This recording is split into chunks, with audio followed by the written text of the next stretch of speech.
நிறைய படங்கள் பண்ணியிருக்காரு. அவர் தான் இந்த படத்தோட எடிட்டராக பண்ணியிருக்காரு. ஆக்ஷன் பிரகாஷ் சார் அவர் தான் வந்து ஃபைட் மாஸ்டராக பண்ணியிருக்காரு.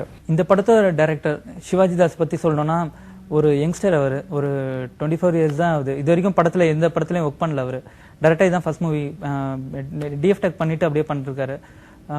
ஒரு ஃப்ரெண்ட்லியான அப்ரோச் தான் ரெண்டு பேரும். ஒரு நல்ல மைண்ட் செட்டு, ரெண்டு பேருக்கும் ஒரு நல்ல கெமிஸ்ட்ரி ஒர்க் அவுட் ஆச்சு ஃபுல்லாக மூவி ஃபுல்லாக. அதுக்கப்புறம் மியூசிக் டேரக்டர் கண்டிப்பாக ஸ்ரீ பற்றி சொல்லணும். சாங்ஸ் பார்த்தீங்கன்னா இதில் பவளமல்லின்னு சாங் வந்து ரொம்ப ஹைலைட்டாக இருக்கும். அந்த சாங் ஆக்சுவலாக எழுதுன நலங்கிலின்னு ஒருத்தர் எழுதினார் பாட்டை. அவர் பார்த்தீங்கன்னா இந்த சாங் இந்த சுச்சுவேஷன் படத்திலே ஒரே ஒரு மாண்டேஜ் சாங் தான், லவ் சாங் ஒரே ஒரு சாங் தான் இருக்கு. இந்த பாட்டோட சுச்சுவேஷன் சொன்னோன்னே அவர் நேராக கன்னிமலை லைப்ரரி போயிட்டு அதுக்கு ஒரு பூவை வச்சு எழுதணும்னு எழுதினார். அதான் பவளமல்லி சிரிப்பால் அப்படி சொல்லிட்டு சாங் ஓப்பனிங் ஆகும். அதை பூவை வச்சு எழுதணும், அதுக்குண்டான மீனிங் வச்சு தான் அப்படி எழுதினார். ரொம்ப சாங் நல்லா வந்திருக்கு. அது தியேட்டர்ஸ்ல ஆடியன்ஸோட இது பார்த்தீங்கன்னா என்ன சொல்றாங்கன்னா, இந்த சாங்கை பார்த்த பிறகு எங்களுக்கே லவ் பண்ணணும்னு ஆசை வருது அப்படின்னு சொன்னாங்க. அது ரியலி இது வந்து அந்த சாங் நிஜமாவே நான் ரொம்ப நல்லா இருக்கும். இந்த படத்துல ஒரு மெலோடி சாங்ஸ் பவளமல்லி அப்படின்னு சொல்லிட்டு எல்லாரும் ரொம்ப பாராட்டினாங்க இந்த பாட்டு. இது ஆக்சுவலி நான் 10th படிக்கும்போது இந்த சாங்ஸை நான் கம்போஸ் பண்ணது, பல்லவி மட்டும். அதுக்கப்புறம் இப்போதான் மூவி கிடைச்ச பிறகு சரணம் எல்லாமே ரெடி பண்ணி இந்த பண்ணேன்.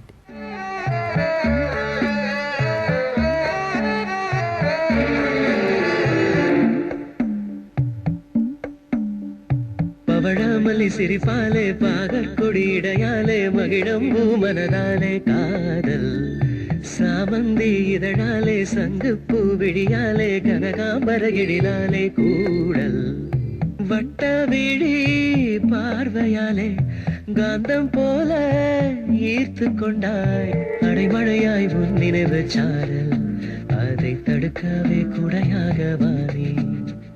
கதை முடிவானதுக்கப்புறம் டெக்னீஷியன்ஸ் முடிவாயிட்டாங்க. நெக்ஸ்ட்டு வந்து ஆர்டிஸ்ட் சைடு பார்க்கும்போது ஃபர்ஸ்ட்டு ஹீரோ ரத்தன் மௌலி. அவர் பார்த்தீங்கன்னா அண்ணா நகர் அசிஸ்டன்ட் கமிஷனரோட பையன். எனக்கு எப்படி தெரியும்னா ஸ்ரீ இருக்கார் இல்லைங்களா, அவரோட ஃப்ரெண்டு தான் வரும். ஆனால் அவர் பார்த்தீங்கன்னா எம்என்சி கம்பெனியில் ஒர்க் பண்ணிட்டு இருந்தார். அவர் வந்து நல்ல பொசிஷனில் இருந்தார். மந்த்லி சேலரின்னு பார்த்தீங்கன்னா வாங்கிட்டு இருந்தார். ஜஸ்ட் நான் வந்து அப்ரோச் பண்ணும்போது இந்த மாதிரி நீங்கள் பார்க்க நல்லா இருக்கீங்க, ஜஸ்ட் இந்த கேரக்டர் பண்ண முடியுமா அப்படின்னு கேட்டேன். இல்லை ஜி எனக்கு செட் ஆகுமா எனக்கு தெரியாது, நான் வந்து அப்படின்னாரு. இல்லை ஜி உங்களுக்கு கரெக்டாக இருக்கும், பர்ஃபெக்டாக இருக்கும் பண்ணுங்க அப்படின்னோடனே அவர் ஏற்கனவே வந்து பார்த்தீங்கன்னா டான்ஸ் கிளாஸ் வந்து போயிட்டு இருந்தார். அவர் டான்ஸ் கிளாஸ் வந்து போயிட்டு இருந்தோடனே டக்குன்னு நான் சொன்னேன், நீங்கள் போயிட்டு ஒரு ஃபைட் கிளாஸையும் ஜாயின் பண்ணிக்கோங்க சொல்லி அதுக்கப்புறம் அவர் ஜாயின் பண்ணி இந்த படத்தில் பார்த்தீங்கன்னா ட்ராவல் ஆயிருக்கார். நெக்ஸ்ட் பார்த்தீங்கன்னா வேலு என்னோட க்ளோஸ் ஃப்ரெண்டு. அவர் பார்த்தீங்கன்னா டிஸ்கஷன் பண்ணும்போதே டக்குன்னு வந்து ப்ரொடியூசர் சொன்னார், ஏன் நம்ம வேலுவே நான் ஆக்ட் பண்ணலாம் இல்லையா, நல்லா தானே இருக்கான் வில்லன் கேரக்டர். ஓகே சார் பண்ணலாம் சார், ப்ராப்ளம் இல்லை அப்படின்னு சொல்லி தான் நாங்கள் டிசைட் பண்ணோம். நெக்ஸ்ட்டு பார்த்தீங்கன்னா ஹீரோயின்ஸ் பாக்யாஞ்சலி, அவங்க பார்த்தீங்கன்னா நந்தனாவோட சிஸ்டர். நெக்ஸ்ட்டு அதுக்கப்புறம் பார்த்தீங்கன்னா சுஷ்மா. இவங்க ரெண்டு பேரும் பார்த்தீங்கன்னா கேரளா தான். நாங்கள் வந்து ஃபஸ்ட்டு ஹீரோயின்ஸ் வேணும் அப்படின்னு சொல்லி பார்க்கும்போது ஐயப்பன் என்னோட கோஆர்டினேட்டர் அங்கே ஒருத்தர் இருக்கார். அவர்கிட்ட நான் கேட்டப்போ ஜஸ்ட் சொன்னார், இங்கே பாருங்கள் சார் இவங்க ரெண்டு பேரும் உங்களுக்கு சூட்டாக இருப்பாங்க அப்படின்னு சொன்னோன்னே தான் கேரளாவில் போயிட்டு அவங்களை செலக்ட் பண்ணியிருந்தோம். எனக்கு நீங்க நிறைய ஹெல்ப் பண்ணிட்டு இருக்கீங்க.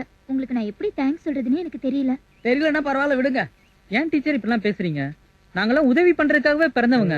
எங்க தலைவரே சொல்லிட்டாரு, உங்களுக்கு எந்த உதவி வேணாலும் கண்டிப்பா செய்வோம் டீச்சர். டீச்சர் உங்களுக்கு கல்யாணம் ஆயிடுச்சுங்களா? ஆயிடுச்சே. கொடுங்க டீச்சர். குழந்தைங்கள ஸ்கூலுக்கு அனுப்பியிருக்கேன். குழந்தை எப்படி? நீங்களும் உங்க அம்மா தானே வந்தீங்க? மச்சான் குழந்தைய பொட்டில போட்டு தூக்கின்னு வந்துக்கிறாடா, அதான் அந்த கணக்கு வந்தது. டேய் நீ வேற இன்னும் கல்யாணமே ஆகல. ஏய் சும்மாறா, நல்லா பேசுறவே எனக்கு புரியாது, இதுல டுஸ்ட் வேற வைக்கிறீங்களா? ஆமா, நீங்களாம் ஏன் வேலைக்கு போகாம சும்மா இருக்கீங்க? சும்மா இருக்கிறதே பெரிய வேலை தான் டீச்சர், அந்த வேலையை எங்களால பார்க்க முடியல. சரி நீ ஏன் படிக்கல? எங்க அப்பா என்ன விட்டு சின்ன வயசுல பிரிஞ்சு போயிட்டாங்க, அதனால நான் படிக்கல. அப்ப நீ? எங்க அப்பா சின்ன வயசுல இருந்து கூடவே இருக்காரு, அதான் நான் படிக்கல. அதெல்லாம் இருக்கட்டும். டீச்சர் நீங்க எது வரைக்கும் படிச்சிருக்கீங்க? BSc BEd. BSc BEd. ஒரு நிமிஷம், பிஎஸ்சி பிஎட் மச்சான் 5வது வருஷத்தோட படிச்சிருக்காங்க. அப்ப ஏன் ரேஞ்சுன்ற? ஐயோ நான் ஒரு வருஷம் மிஸ் பண்ணிட்டேன், இல்லன்னா நானும் வாத்தியாரா போயிருப்பேன். என்ன பார்த்தா எல்லாரும் சிரிக்கிறீங்க. சரி டீச்சர் நான் ஒரு விடுகதை சொல்லட்டுமா? அதெல்லாம் ஒண்ணு வேணா, நீ சும்மாரு. அப்ப டீச்சர் சொல்லட்டும். நீயே சொல்லு. நீங்க தோத்தா 100 ரூபாய், நான் தோத்தா 50 ரூபாய். அது எப்படி? என்கிட்ட 50 ரூபா தானே இருக்கு. சரி சொல்லு. டீச்சர் 10 தலை 20 கை 30 கால் உள்ள மிருகத்தோட பேர் சொல்லுங்க. மச்சான் நீ சொல்றா. டேய் நீ சொல்றா. டேய் உங்களுக்கு எல்லாம் ஃப்ரீ தான்டா. டீச்சர் அவன் ஒரு டுபாகுரு டீச்சர், வாங்க போலாம். டேய் நிஜம்தான்டா, உண்மையிலே இருக்குடா. டீச்சர் நீங்க சொல்லுங்க டீச்சர். எனக்கு தெரியல. தெரியலையா? அப்ப 100 ரூபாய் எடுங்க. ஓகே அப்ப உனக்கு தெரியும்ல, நீயே சொல்லு. எனக்கும் தெரியாது. இந்தாங்க 50 ரூபா. உன்னைய காதலிப்பேன் என்னோட ஃபர்ஸ்ட் படம். அந்த படத்தை நான் தியேட்டர்ல பார்க்கும்போது என் ஃப்ரெண்ட்ஸோட பார்த்தேன். பார்க்கும்போது ஒரு த்ரில்லா தான் இருந்தது. ஆனா பார்க்கும்போது ரொம்ப ஷையா ஃபீல் பண்ணேன். இந்த ஷாட் இன்னும் நல்லா பண்ணிருக்கலாமே, நிறைய குறைகள் தான் எனக்கு தெரிஞ்சது பண்ணும்போது. ஆனா என் ஃப்ரெண்ட்ஸ் எல்லாம் எல்லாருமே பார்த்துட்டு ரொம்ப பிடிச்சிருந்து சொன்னாங்க. நீ இப்படி பண்ணிருக்கியான்னு சொல்லிட்டு ரொம்ப சந்தோஷப்பட்டாங்க, ரொம்ப என்கரேஜ் பண்ணாங்க என்ன. அது ஒரு த்ரில்லா தான் இருந்தது எனக்கு. தியேட்டர்ல பார்க்கும்போது நான் நிறைய இடத்துல ஷாட்ல கீழே தலை குனிஞ்சு தான் இருந்தேன். அது ஒரு நல்லா இருந்தது. ஆனா ஃப்ரெண்ட்ஸ் சொல்லும் போது எல்லாருமே நல்லா பண்ணிருக்கா சொல்லியிருக்காங்க.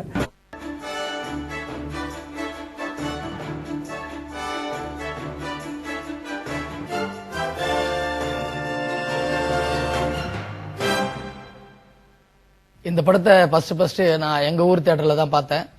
தியேட்டர்ல ஆடியன்ஸ் கூட உட்காந்து ரிலேஷன்ஷிப், ஃப்ரெண்ட்ஷிப் எல்லாரும் கூட உட்காந்து பார்க்கும்போது ரொம்ப சந்தோஷமா இருந்தது. உண்மையிலேயே நம்ம சினிமாவுக்கு நடிக்க வந்த கனவு நிறைவேறிச்சுன்ற ஒரு சந்தோஷம். இருந்தாலும் என்னுடைய சீன் வரும்போதெல்லாம் எனக்கு கொடுத்த உற்சாகம், கைத்தட்டல் எல்லாமே ரொம்ப மனசுக்கு சந்தோஷமா இருந்தது. இந்த படத்துல நான் உண்மையிலேயே நான் ரொம்ப ரசிச்சு எல்லாருமே ரொம்ப கிளாப்ஸ் பண்ண ஒரு சீன் என்னன்னா, பத்திரிகை கொடுக்குற ஒரு காமெடி. நாங்க வெட்டியா 3 பேர் உட்காந்து ஒரு டீ கடையில் உட்காந்துட்டு இருப்போம். வெளியூர்கார் ஒருத்தர் வந்து, சார் இந்த மாதிரி என் தம்பிக்கு ஒண்ணு விட்ட தம்பிக்கு பத்திரிகை கொடுக்கணும் அப்படின்னு. அதுக்கு நான் தாராளமா கொடுத்துட்டா போச்சு, கொஞ்சம் செலவாகும் அப்படின்னு சொல்லுவேன். அது என்ன தம்பி, பத்திரிகைலாம் கொடுத்து முடிச்சோடனே செலவு பண்ணிடலாம் அப்படின்னு. சரி, உடனே நான் என்ன பண்ணுவேன், ஊர்ல இருக்கிற எல்லாருக்கும் போய் பத்திரிகை கொடுத்து பத்திரிகையே இல்லாத அளவுக்கு பண்ணிடுவேன். ஏன்னா போற இடத்துல எனக்கு அடி விழும். எதுக்கு அடி விழுது நீங்க படத்துல பாருங்க.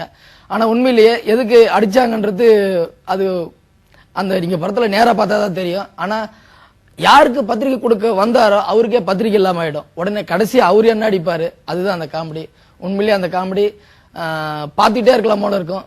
அந்த அளவுக்கு காமெடி பண்ணிருக்கேன். நீங்களும் பார்த்து என்ஜாய் பண்ணுங்க. அக்கா கட்டையில போறவனே மானே கேட்டவனே 3 மாசம் கொடுத்துருக்கா. உங்களுக்கு காசு தர வேணும்.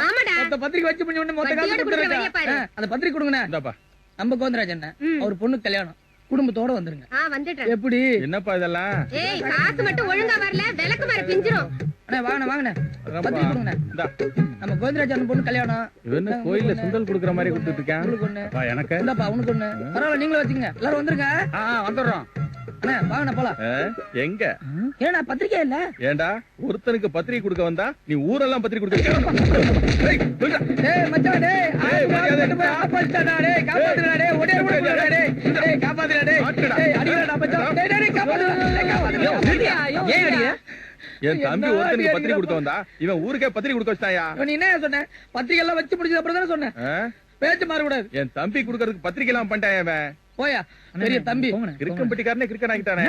இந்த படம் பாத்தீங்கன்னா டோட்டல் கதைகளும் பாத்தீங்கன்னா பெரியபாளையம், ரெட் ஹில்ஸ் இந்த மாதிரி சுற்றி நம்ம சென்னை அவுட்டர்லேயே நாங்கள் வந்து ஷூட் பண்ணியிருக்கோம். ஃபுல்லாக வில்லேஜில் என்னென்ன இருக்கும். இப்போ வில்லேஜ்னு சொன்னோடனே பார்த்தீங்கன்னா கும்பகோணம் அந்த சைடு போவாங்க, பொள்ளாச்சி அந்த சைடு போவாங்க, கோயம்புத்தூர் சைடு போவாங்க. ஆனால் நாங்கள் என்ன பண்ணுவோம்னா கொஞ்சம் வந்து அவுட்டர்லேயே நாங்கள் வந்து ஷூட் பண்ண ஆரம்பித்தோம். நல்லா வந்திருக்கு. பார்த்தீங்கன்னா கேமராமேனும் நல்லா ஒர்க் பண்ணி கொடுத்துருக்காரு.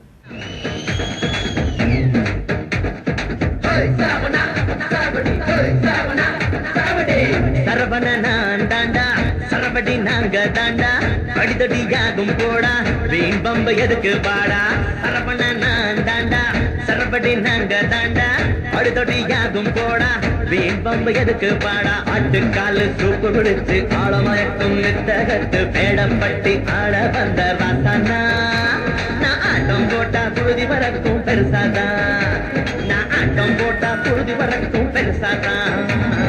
தெருவுக்குள்ள நாங்க நடந்தா பெருசு எல்லாம் கைய தட்டும், காட்டு மராண்டையும் நாங்க இல்ல பங்கடா. நாங்க பாசக்கார பயக்குள்ள பழகுடா, நாங்க பாசக்கார பயக்குள்ள பழகுடா.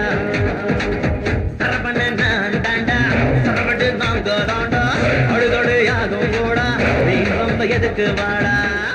என்னோட நெக்ஸ்ட் மூவி பாண்டவர்கள். அந்த மூவி இப்போ ஷூட்டிங்கில் இறுதிக்கட்ட படப்பிடிப்பில் இருக்கு. படம் கூடிய ரிலீஸ் ஆக போகுது.